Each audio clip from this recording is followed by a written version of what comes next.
Former Ohio State and New York Jets center Nick Mangold has died. The Jets say the Ohio native died last night, just more than a week after he announced he was looking for a kidney donor.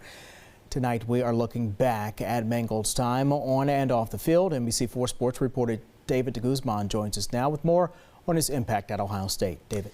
Yeah, Kerry, he was an icon and a pioneer in many ways. Nick Mangold becoming the first ever Ohio State center to get taken in the first round of the NFL draft. That was in 2006. Just 2 years ago, Mangold inducted into the Ohio State Athletics Hall of Fame. In his time with the Buckeyes, Mangold became an All-American, playing for OSU from 2002 to 2005. He started 33 games, and the Centerville, Ohio native saw 43 wins and just 8 losses in his 4-year career. He won 4 bowl games, as well as, of course, the national championship in 2002, his freshman season. In his 11 years in the NFL, all with the New York Jets, he played in 7 Pro Bowls and was inducted recently into the Jets Ring of Honor. Last month, he was on the initial list for next year's class of the Pro Football Hall of Fame. Kerry? David, Mangold was diagnosed with a genetic defect in 2006 that led to chronic kidney disease and was on dialysis while waiting for a transplant. NBC4's Samantha Bender spoke with one of his former teammates about the loss and the legacy he leaves behind.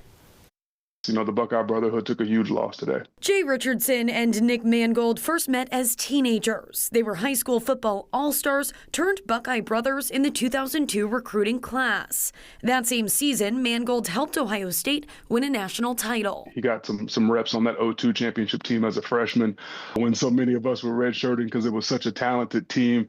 Guys like Nick and Rob Sims and A.J. Hawk, they were good enough to play right away. Years later, Richardson and Mangold's football journey came full circle when they reunited on the New York Jets. To watch his career go from, you know, being almost an undersized center to just being a Pro Bowl level ultra elite NFL player was really, really cool to see as a former teammate. From Columbus to New York, tributes are pouring in on social media.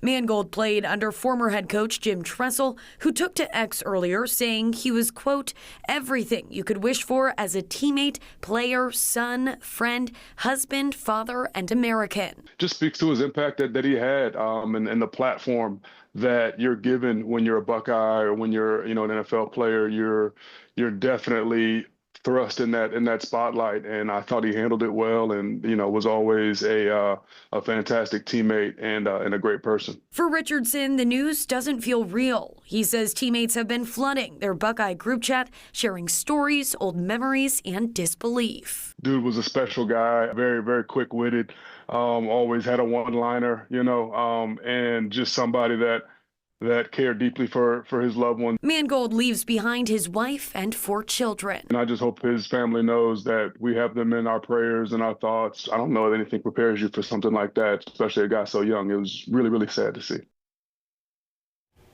Sad indeed. That was Samantha Bender reporting. Mangold's death comes less than 2 weeks after he announced on social media he had kidney disease and needed a transplant. Mangold said he didn't have any relatives who were able to donate, so he went public with the request for a donor with type O blood. Thanks for watching. For more NBC4, download the NBC4 streaming app. You'll get free 24/7 local programming streamed straight to your living room. Just search NBC4 Columbus on your Apple TV, Amazon Fire, Roku, or Samsung device.